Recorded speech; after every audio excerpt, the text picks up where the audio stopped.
A small country with a great history, Israel.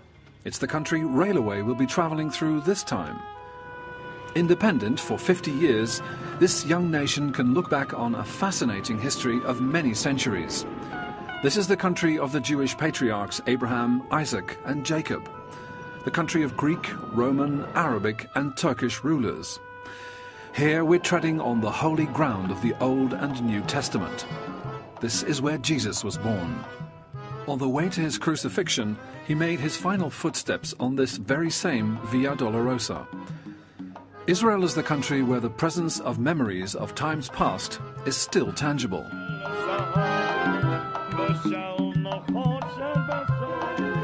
But Israel is also moving towards the 21st century. Its railway is one example of this.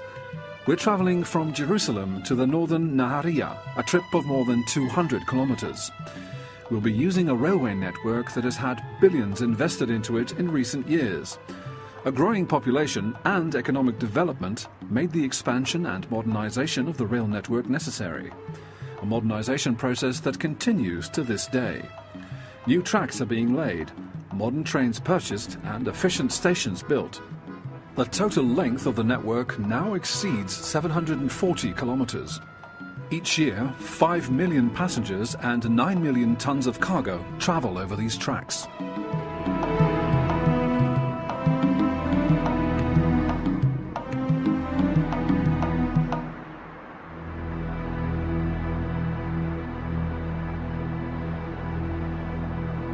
With the development of the railway, the government is hoping that more and more people will choose the train over the car. A smooth-running railway network is the country's solution to a problem plaguing every developed country: lengthy traffic jams between cities and surrounding suburbs. A new mode of transport used to combat this problem is a modern shuttle train service. These trains should be riding the tracks around Tel Aviv in 4 years.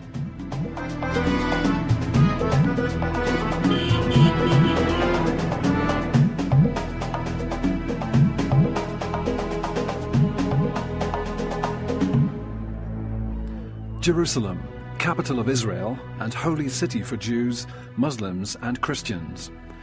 Countless spectacular monuments are spread throughout the city and are reminders of the past, such as this Maria Magdalena church on the Olive Hill and the Church of All Nations. It's believed that Jesus was crucified here and later rose from the grave. 8 entrance gates lead to the Old City of Jerusalem, which is entirely surrounded by fortress walls.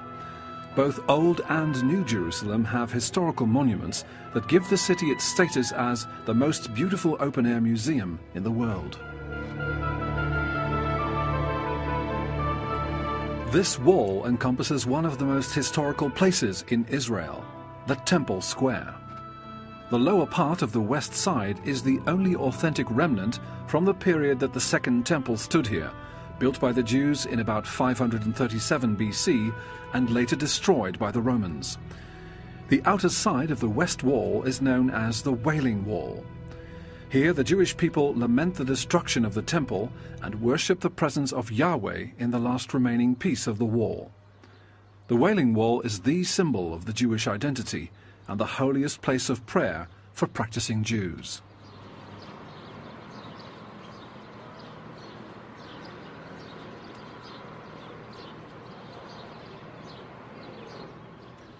Another important place in the city is the David Citadel. Situated on the intersection between Old and New Jerusalem, it's the symbol of the more than 3,000-year-old history of the city. The Syrians, Romans, Mamelukes and Turks settled here consecutively. With the end of the Turkish era, the settlement fell into ruin until the turn of the century, when the English Mandate government decided to restore it. Formerly a military stronghold, the citadel is now an important cultural centre as it houses the Museum of the History of Jerusalem.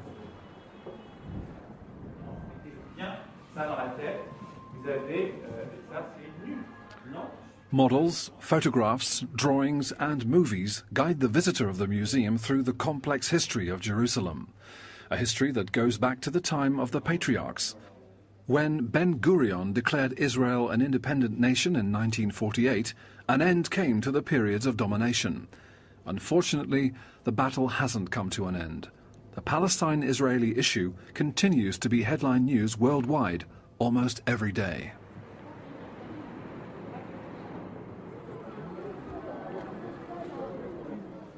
Jews and Muslims live isolated from one another in separate quarters in the old city. Christians and Armenians too have their own quarters. In each quarter we come across another world. The hearts of different cultures beat here, each one with its own unique atmosphere. The Jewish quarter is an example of splendid renovation work. The quarter was destroyed during the War for Independence in 1948 when Jordanian troops occupied the old city. In the Six-Day War in 1967, the Israelis recaptured the area. The Jews returned and rebuilt their quarter in traditional style.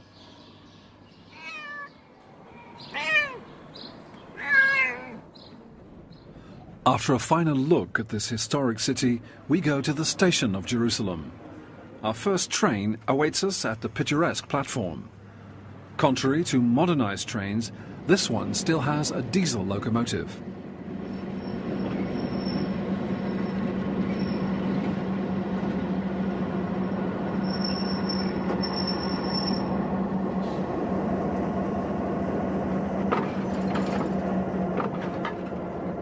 The locomotive is hitched, all passengers are on board, the colourful train is ready for departure.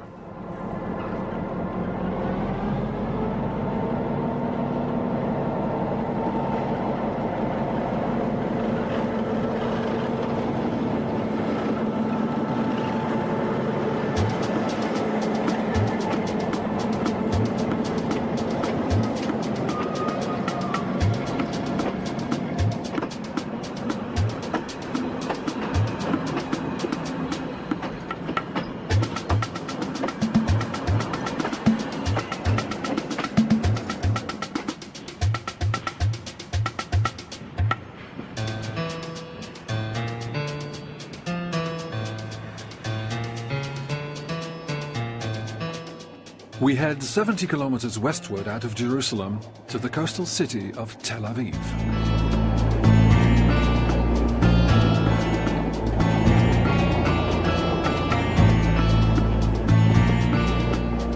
We travel over the tracks where more than 100 years ago, Israel's very first train rode. In 1892, the railway tracks were finished between Jerusalem and Jaffa, now part of Tel Aviv, but at the time a major seaport. With the arrival of the train, the travel time between the two cities was shortened from 3 days to 3 hours. The railway track was the beginning of a new era and greatly contributed to the development of Jerusalem and new communities along the route.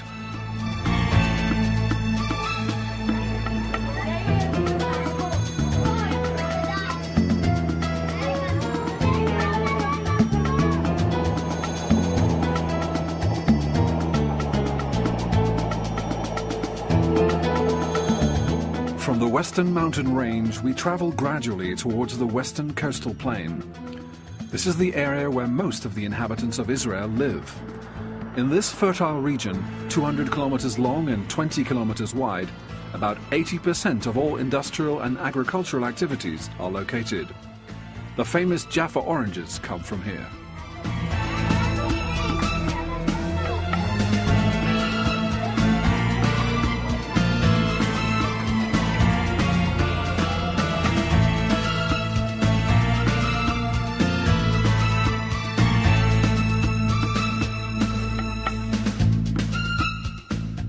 The first suburban and commuter cities of Tel Aviv pass us by.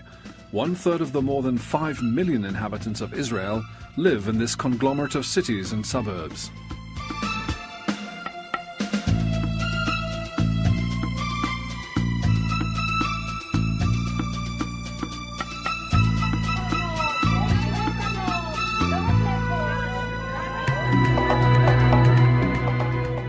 This group of school children already proceeds to the train exit.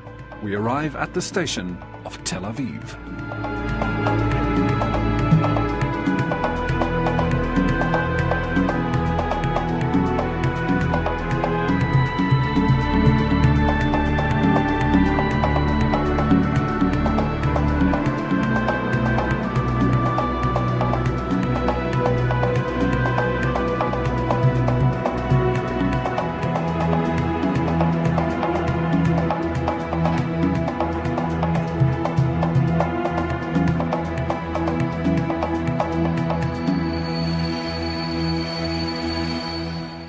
1909, a number of families decided to leave Jaffa and settle north of the seaport. They named their new settlement Tel Aviv, Hill of the Spring. Almost a century later, Tel Aviv is the biggest city of Israel. It's the economic, financial, and commercial heart of the nation. The city is famous for its beautiful architecture. In the 1920s and 30s in particular, an architectural style developed which combined elements of the Middle East with European influences such as Art Nouveau. Tel Aviv had discovered its own style, the international style. Alongside the old houses, high-rise apartments and office buildings sprang up.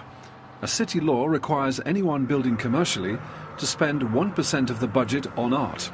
In this way, the city hopes to maintain its status as a cultural centre.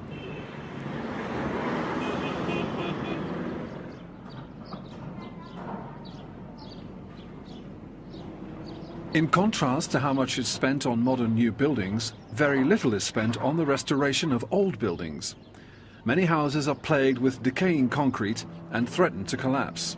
But even decay has a certain charm.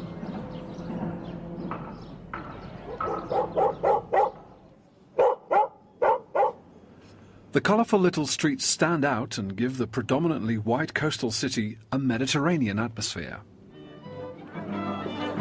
We come across this lively scene at the Carmel market.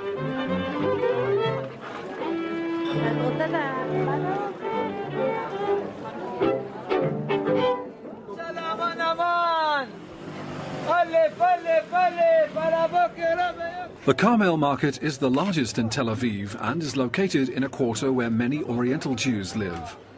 Originally, they come from Arabic countries, Yemen in particular.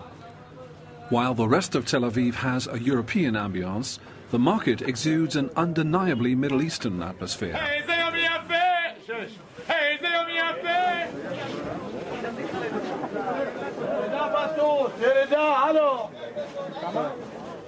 The market is busy. Everything can be found here, especially a wide variety of fruits and vegetables.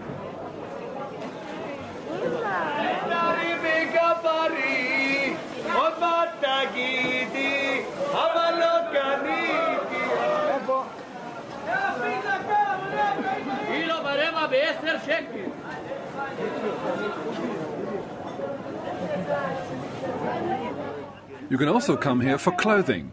Although there may not be the top brands that Tel Aviv is famous for, they're cheap. An abundance of flowers are grown in Israel and therefore available everywhere. We leave the world of oriental aromas and colour and retreat to the tourist attraction of Tel Aviv, the beach. Surrounded by ultra-modern skyscrapers, sunbathers enjoy the sun, sea and sand.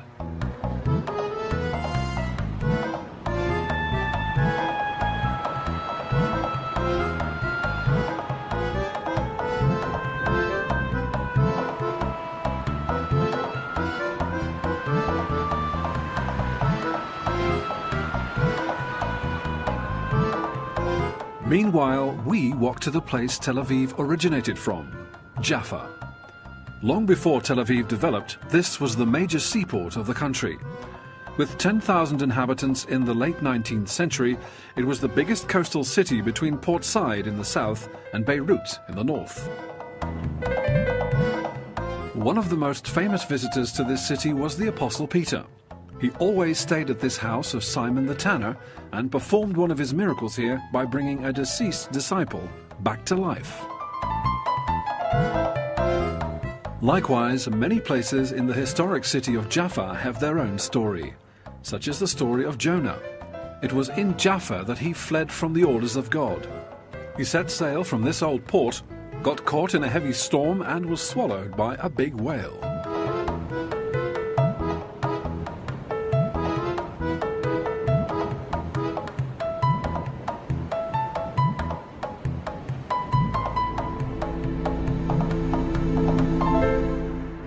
At the station of Tel Aviv, we board one of the recent acquisitions of the Israel Railways.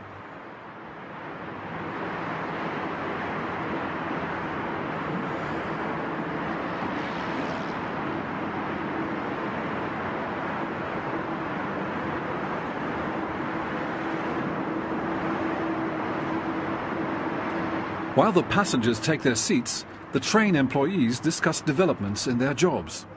New trains and technology also demand that they adjust to modern times.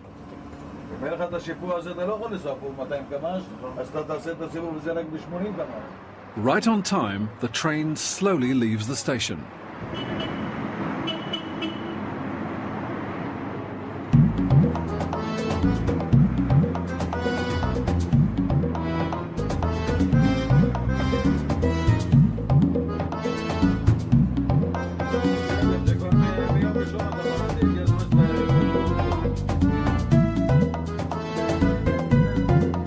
We set course for the north, to the major seaport of the country, Haifa.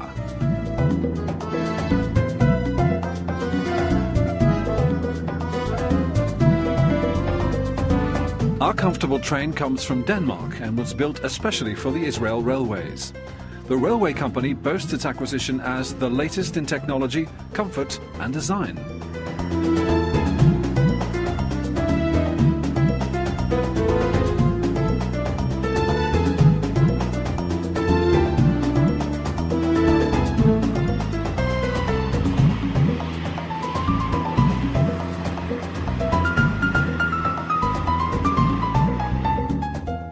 At a speed of 140 kilometers per hour, the train races over the track. Its top speed is 160 kilometers per hour.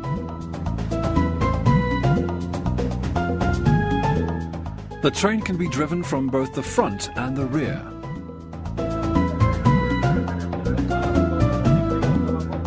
The ultramodern technology takes a lot of work out of the hands of the drivers and makes a trip as relaxed as possible for them as well as for the passengers.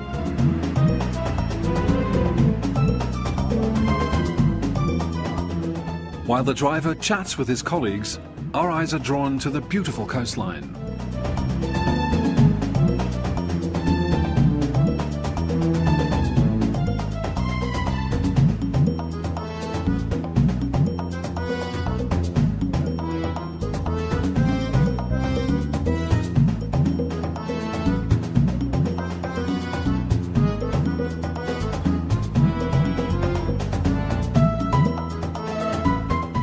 After a beautiful ride of just under 1 hour, we reach the station of Haifa.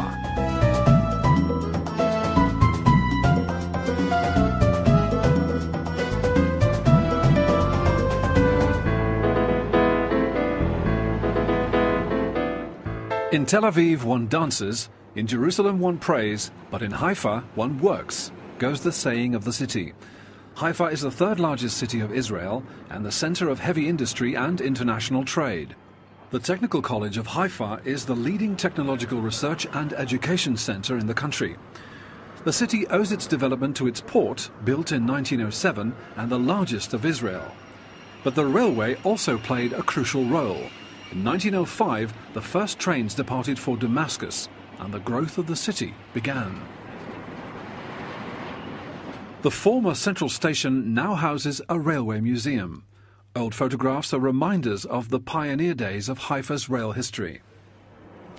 The showpiece is the only steam locomotive that's been preserved in Israel. Various old train cars give a splendid image of the luxury in which the train passengers used to travel.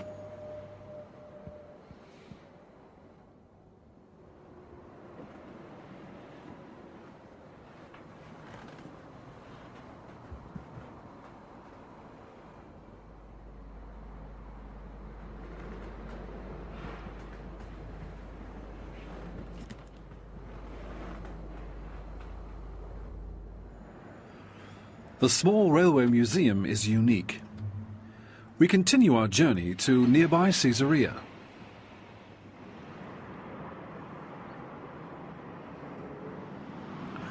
Caesarea is one of the most interesting historical places in Israel. During the Roman domination, these old city ruins served as the capital and administrative center for 500 years. King Herod the Great built the city between 22 and 10 BC, and these well-preserved aqueducts provided it with water. In its glory days, the walled city had 50,000 inhabitants. After the death of Herod, the city was the seat of Pontius Pilate. he was succeeded by other rulers, including the Mamelukes. Upon their arrival, most of the inhabitants left the city and Caesarea was overrun by dunes.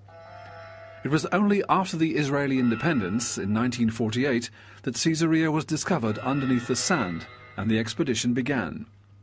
That's how the amphitheatre was found. After thorough restoration, it's now used as an open-air concert theatre.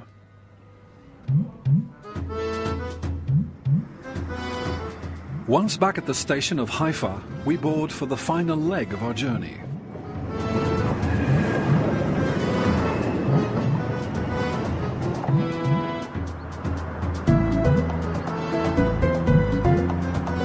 We continue in a northerly direction and visit the small seaside resort of Nahariya near the Lebanese border. The short trip of 40 kilometers takes us once again through the beautiful green coastal plain.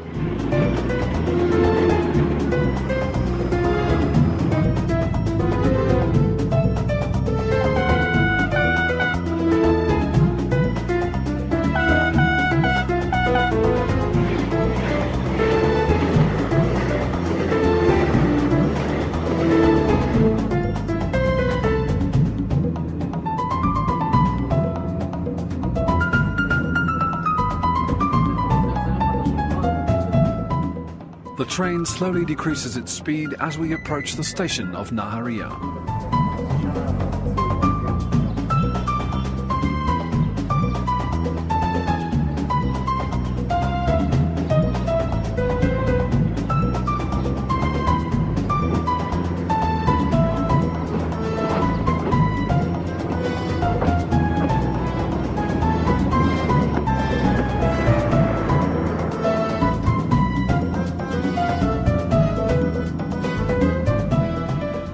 Nahariya was founded in 1934 by German Jews and over the years grew into a pleasant seaside resort with 30,000 inhabitants.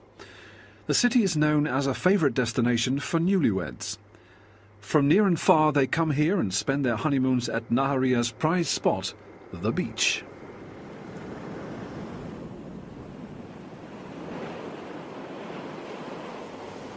In the distance we see the contours of neighbouring Lebanon.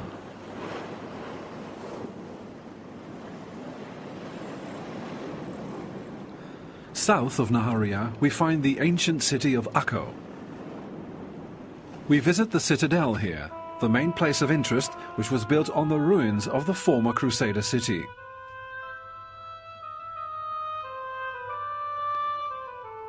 In this old Knight Hall, we still find a trace from that time, the fleur-de-lis.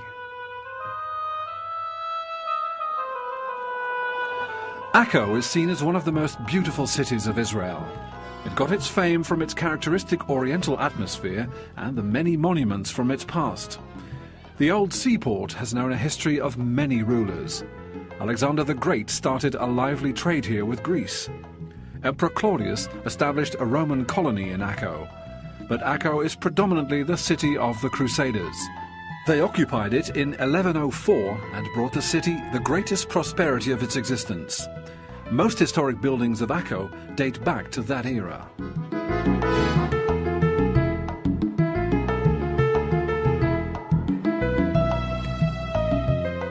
The once flourishing port is now quiet. With a final stroll through the surrounding streets, we say goodbye to Israel, a country with a stormy past that will hopefully lead to a peaceful future.